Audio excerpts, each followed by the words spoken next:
is love, baby don't hurt. Qu'est-ce que c'est que ce...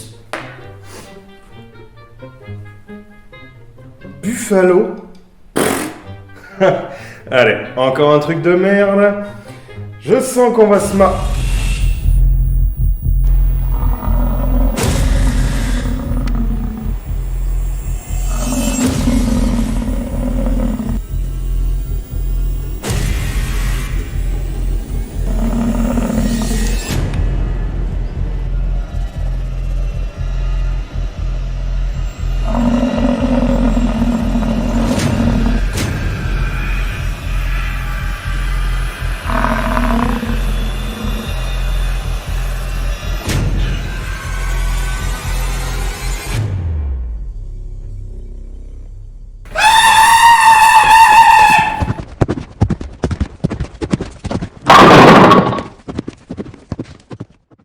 Allons-y, je vois.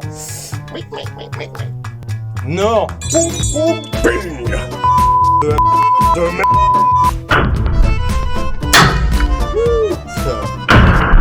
c'est littéralement bon. C'est chiant. Aïe.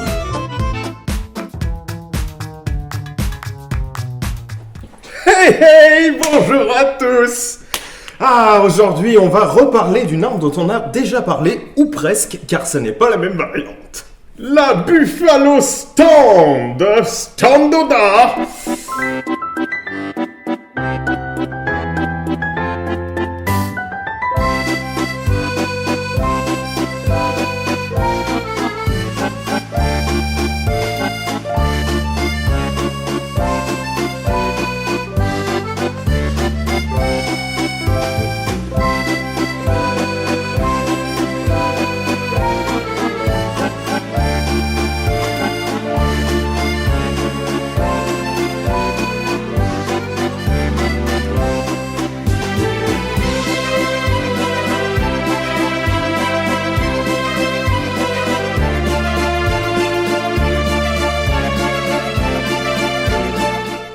Eh oui.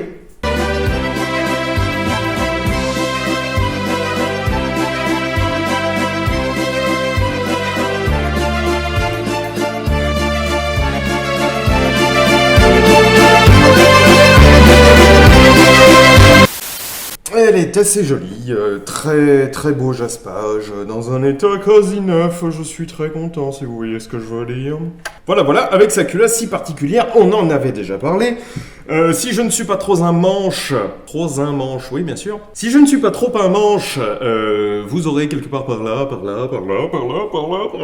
quelque part, une fiche avec l'épisode concerné, n'est-ce pas? Nous avions parlé d'une Buffalo en calibre de chasse, en 12 mm, 14 mm, je sais même plus en combien elle est, la mienne, sincèrement. Enfin, l'autre mienne. Celle-ci, c'est une carabine de tir en 22 LR. Alors, d'abord et avant tout, commençons par le moment chiant.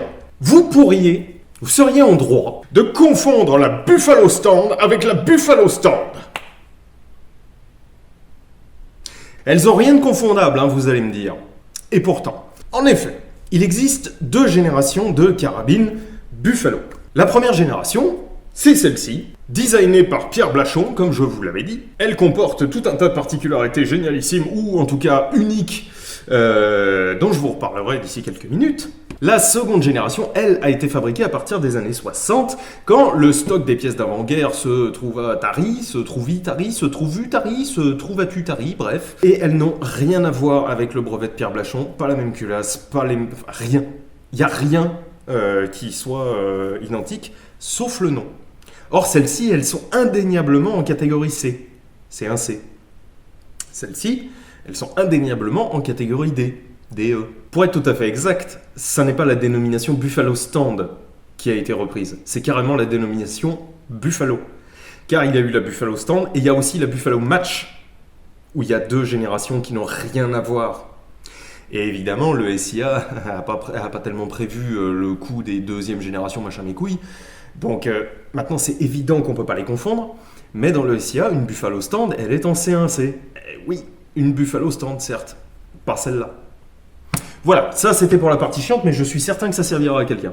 Allez, on va tirasser un petit peu. Donc j'utilise aujourd'hui les Infamous Remington Golden Bullet, mais je sens bien que excellente comme est cette carabine, car elle l'est, elle va bien accepter des munitions de merde. Et comme de toute manière, je ne peux les utiliser que dans les trucs qui ne soient pas semi-automatiques, car je vous le rappelle, enfin je pense que vous avez tous remarqué, les Golden Bullet m'en ont fait voir de toutes les couleurs. Je ne peux les utiliser que dans des trucs manuels. Alors allons-y. Donc c'est absolument magnifique, ça rentre à peu près, hein, mais encore une fois, Golden Bullet. Hein. C'est magnifique, c'est ajusté, mais... Oh, voilà, voilà. Ça rentre à la perfection et on va tester ça tout de suite. Les organes de visée sont des organes de visée un peu typiques de ce qu'étaient les organes, on va dire, match à l'époque, c'est-à-dire un curseur et deux grandes oreilles ici pour guider et éviter que ça déconne. D'ailleurs, cette hausse est brevetée sous le titre hausse rationnelle. Pareil pour le guidon, qui est en fait un guidon cerclé et vissé en dessous. La plaque de couche, bien que 2001 et en acier, est pas trop désagréable, ça va. Oh, nice. Nice, nice, nice. Ah, un petit peu au-dessus, je sais pas pourquoi. Après, encore une fois, hein, les munitions sont pas bonnes. Là, c'est pas la carabine, hein. C'est soit le tireur, soit la munition. Et comme j'ai tendance à dire que ça ne peut être que la munition, vu comment elle est merdique, voilà.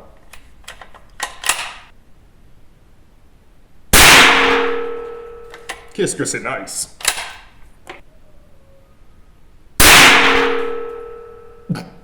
Tu es en train de faire une ligne.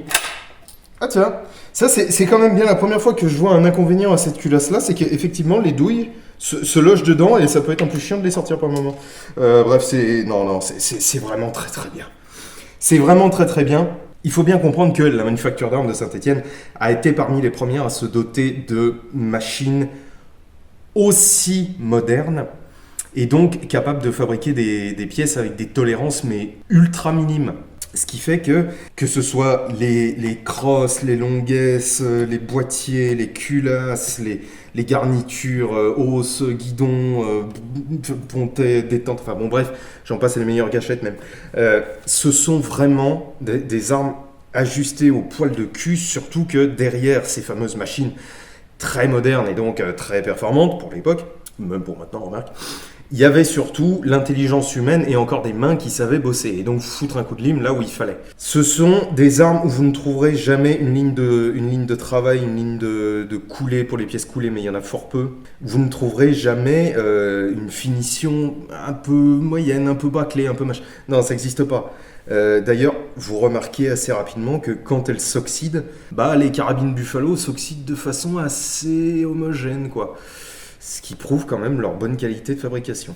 Ce sont en plus des finitions qui sont très belles, enfin bon bref voilà. Celle-ci est un petit peu, pas rouillée mais pâteuse parce que c'est vrai que je lui ai remis un coup d'huile mais voilà, elle a passé un peu de temps dans un grenier, enfin bon bref, voilà. Mais elle est restée en très très bon état. Parmi les dingueries mécaniques, les particularités mécaniques, dont je ne vous avais pas parlé la dernière fois. D'ailleurs, j'ai oublié de vous dire concernant cette hausse qu'elle est également dérivable, ce qui est plutôt bien puisque le guidon est fixe. Parmi les petites particularités techniques de cette carabine, une sécurité de levier. Alors, tout d'abord, je fais un petit point. Pourquoi est-ce que j'appelle ça une sécurité subitement et plus une sûreté? Parce que c'est automatique. Ça n'est pas moi qui décide de l'enlever ou pas. Si vous avez un mécanisme qui vous empêche de faire une connerie, sans vous demander votre avis, c'est une sécurité. Si c'est un mécanisme qui vous empêche de faire une connerie, mais c'est vous qui le débrayez volontairement, c'est une sûreté. Exemple, la sûreté de queue de détente d'un Glock, c'est une sûreté. C'est vous qui l'effacez volontairement. En revanche, la sécurité gravitaire d'un Glock, ça, c'est pas vous qui décidez si vous l'enlevez ou pas. C'est automatique, donc c'est une sécurité. Voilà, c'était la fin du petit passage chiant. Donc, disais-je, une sécurité de levier, ce qui fait que, par exemple, si le levier est là, je ne peux pas appuyer dessus. Ou alors, Je viens de réussir parce que j'étais vraiment au bord. Ça la désarme, mais ça ne percutera pas. Autre particularité, mais là qui est commune avec toutes les autres Buffalo, une course de détente... Ben justement, non. C'est même pas qu'elle est courte, cette course. Elle est inexistante. On est sur ce qu'on appellerait une fin de dur, par exemple, sur n'importe quel autre flingue. Ce sont des queues de détente qui sont assez incroyables. Elles sont dessus. Ensuite, alors, c'est évident, mais je vous en avais pas parlé la dernière fois. Cette fameuse architecture de verrouillage est unique. Et c'est pour ça que ça me faisait, et ça me fait toujours d'ailleurs, autant penser à une pièce d'artillerie. C'est parce que, contrairement à ce qui se fait sur tous les autres flingues, c'est la culasse qui porte les mortaises et c'est le canon qui porte les tenons de verrouillage. Normalement, c'est l'exact inverse. C'est la culasse qui porte les tenons de verrouillage et le canon qui porte leur logement, les logements de ces tenons-là. Là, non, ils sont là. Ensuite, comme vous pouvez le voir, grâce à une sorte de télescopisme de la culasse qui est montée sur une espèce de grande tige, l'ensemble mécanique est très court, mais permet quand même un accès à la culasse qui est énorme, beaucoup plus que sur toutes les carabines de cette gamme, y compris les carabines modernes, qui peuvent toutes aller se coucher à ce niveau-là. Alors, vous me direz, pourquoi est-ce qu'ils font pas ça sur les armes modernes? Parce que ça suppose des ajustages de dingue. Et il faut aussi comprendre que la culasse de la Buffalo est parfaitement dissymétrique. Ce qui est une grosse complication, parce que ça demande un usinage particulier et des finitions particulières, souvent à la main. Ce qui n'est plus le cas de nos jours, alors que c'est un peu débile, puisque actuellement nos machines-outils le permettraient. Mais on cherche la rentabilité à tout prix. Et donc, il ne faut surtout pas faire des ajustages serrés comme ça, des ajustages gras, qui permettent ce genre de couillonnerie. Parce que sinon, on perd du pognon. Voilà pourquoi on ne le fait plus de nos jours. Sur ces petites considérations, tirons un petit peu, parce que c'est bien mignon. Déjà, c'est la première fois que je la tire, celle-là. J'avais pas eu le temps jusqu'à maintenant. Et je trouve ça assez pas mal. J'avais même envisagé de l'emmener aux 300 mètres, puis je l'ai oublié.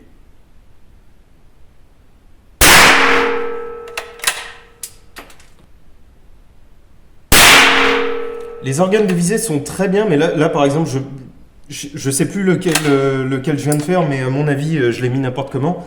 Parce que c'est vrai que les organes de visée, noir sur noir, c'est... il n'y a plus d'espoir, hein, c'est pas pratique.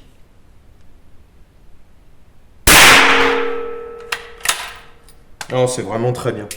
C'est vraiment très très bien. Et ça, c'est une carabine. Elle est un peu lourde. C'est un canon demi-lourd, mais bon, elle est un peu pesante.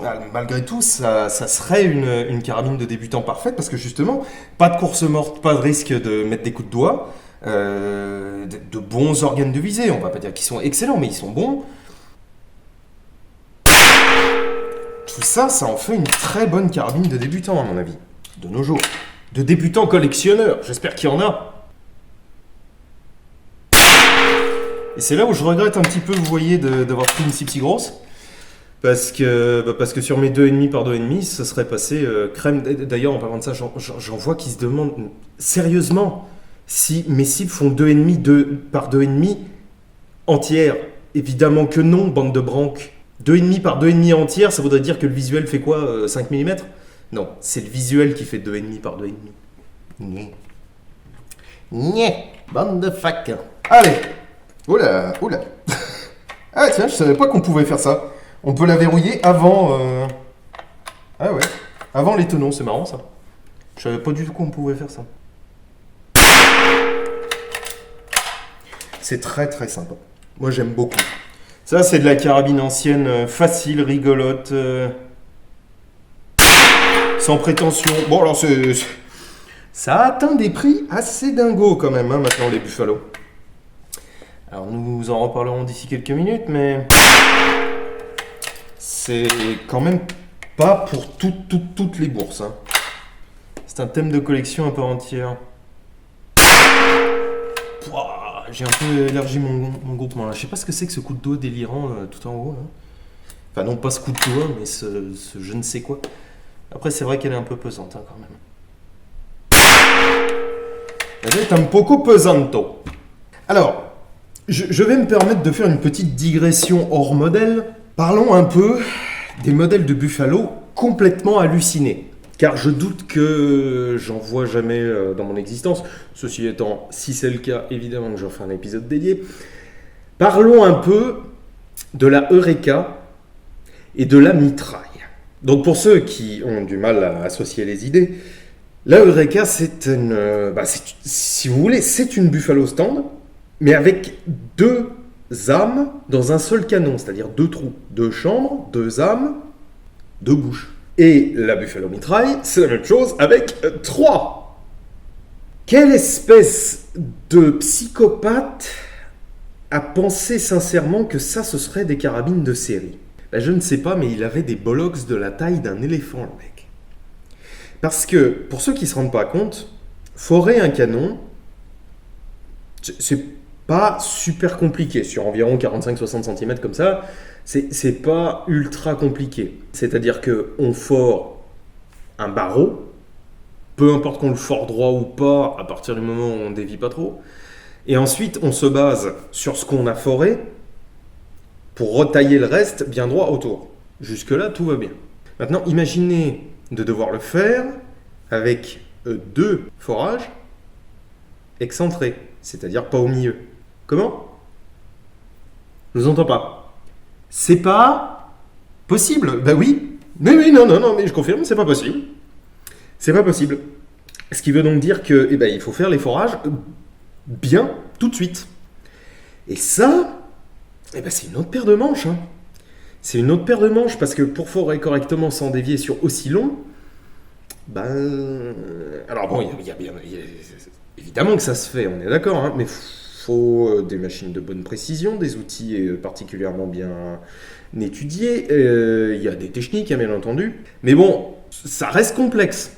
Ensuite, dites-vous bien que la parallaxe de ces 2 ou 3 âmes, c'est-à-dire que tous ces tubes-là, ils doivent converger à un moment, à une distance prédéfinie, mettons, 25 mètres, on dit les 3, ils vont toucher au même endroit à 25 mètres, ou plus ou moins au même endroit.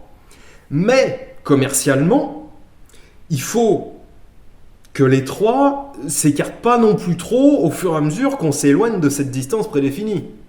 C'est-à-dire que si à 25 mètres, ils touchent au même endroit, il faut qu'à 50, globalement, ils se touchent encore, quoi. Ou pas très loin.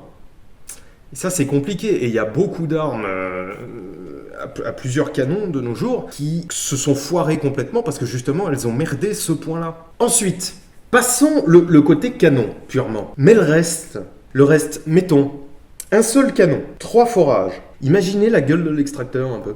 Alors, je ne sais pas, j'ai jamais eu de mitraille en main, mais je suppute que c'est un extracteur en lunettes en bas qui fait le tour d'un côté, la gauche a priori, parce que sinon il se fait emmerder par le verrouillage. La gauche, il remonte et il redescend, il fait un crochet et il va venir...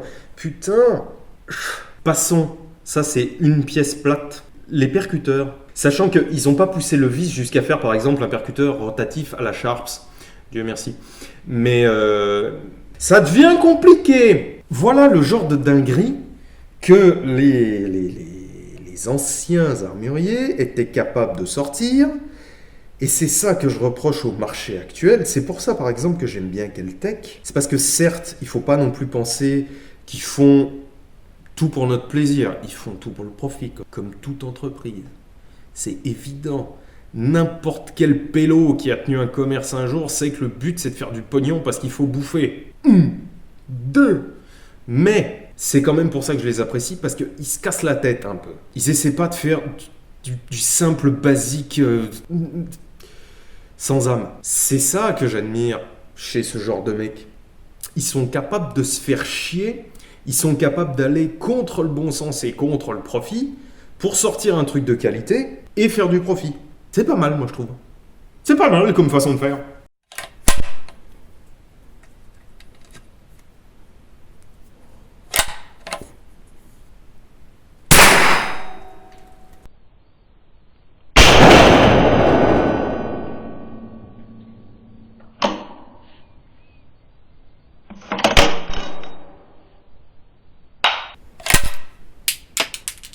Alors, reparlons 2 petites secondes des prix de ces petites choses.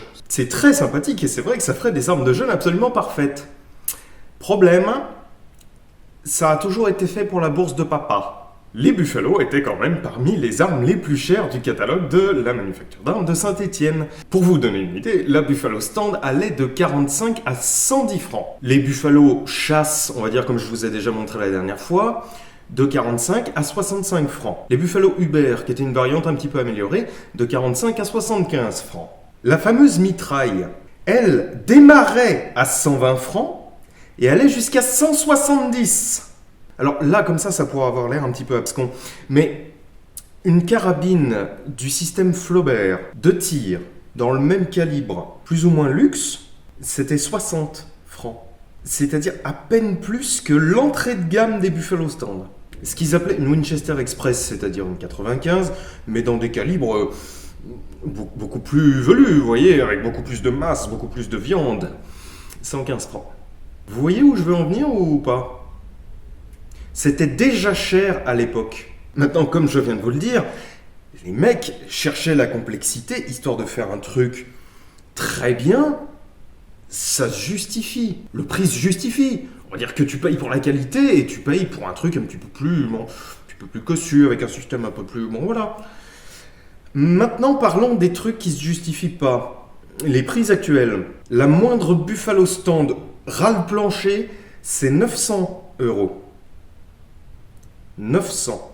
Pour vous donner une idée, je crois que ma carabine Buffalo de chasse, j'avais dû l'acheter 110 €, un truc comme ça, et je trouvais déjà ça cher pour ce que c'était. Maintenant, parlons au calme du délire réel. Les variantes un peu extraordinaires de la Buffalo, stand, pas mitraille. Mitraille, c'est rare, effectivement, c'est cher. Mais parlons 2 minutes des variantes à pontet volute, des variantes à lunettes, des variantes Gravelux, des variantes un peu, voilà, hors du commun. Jusqu'à 3500 € et je suis persuadé que j'ai encore pas vu les gros prix, vous voyez. 3500 €. De 900 à 3500 € selon la variante. C'est définitivement plus une carabine de jeune collectionneur. Et ça, c'est dommage. C'est très dommage. Maintenant, le marché est ainsi fait. Et sincèrement, je râle. Mais je râle en tant que tireur que collectionneur. Mettez-moi 2 secondes derrière mon bureau à l'armurerie, croyez-moi, je vais faire exactement pareil. Hein. Faut pas rêver. Maintenant, je le déplore dans le sens où des jeunes collectionneurs ne peuvent plus, et je dis bien plus, parce que cette envolée de prix, elle s'est faite ces dernières années, là. Hein. C'est pas un truc qui a pris 20 ans, non, que chi. Hein. Ça, il y a encore 5 ans, elles étaient à des prix raisonnables. C'est ces dernières années, là, que ça a déconné. Un jeune collectionneur ne peut plus se rendre compte de ce que c'était le fleuron du patrimoine armurier français. Il peut les voir, il peut les toucher, il peut les manipuler, il peut même les tirer, mais il les aura jamais à lui. 900 balles, vous vous rendez compte ? C'est la quasi-totalité d'un SMIC. Le marché est devenu fou. Hein. Et je crois que c'est vraiment pas prêt de s'améliorer. Mais encore une fois, je vous dis ça en toute hypocrisie. Hein, parce que là, demain, je rentre une Buffalo un peu... Voilà. Je vais aussi la mettre à 2000 balles. Je suis pas con non plus. Mais... Voilà, j'ai hâte sincèrement que le marché se normalise et qu'on puisse tous vivre, y compris les armuriers, en proposant des prix normaux. Ce serait vraiment très bien. Bref, c'était la Buffalo Stand. Je suis content, d'autant que le carton, bon, pour être meilleur à 25 mètres, on est d'accord, mais pour une première fois, ça va, c'est pas trop dégueu, moi je trouve. Elle s'est bien débrouillée, je la trouve belle. Belle! Je te trouve belle! N'est-ce pas? Avec ta hausse rationnelle. Ouais. Ça, c'est vraiment sympa. C'est tout sauf rationnel, mais c'est très très bien fait. Voilà, allez, je vous dis à très bientôt, amusez-vous bien. Je suis content en fait de vous ressortir un peu de la vieillerie comme ça et de prendre le temps pour les épisodes, ça me fait plaisir. Allez, amusez-vous bien, mangez des légumes, buvez de l'eau. Ciao.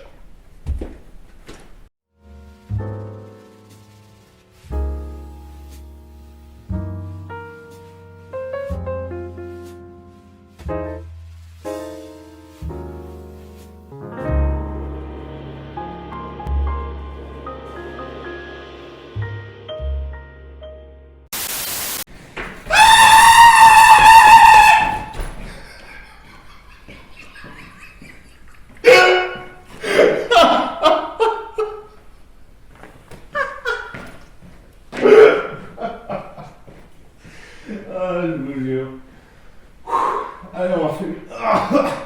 Putain, j'ai fait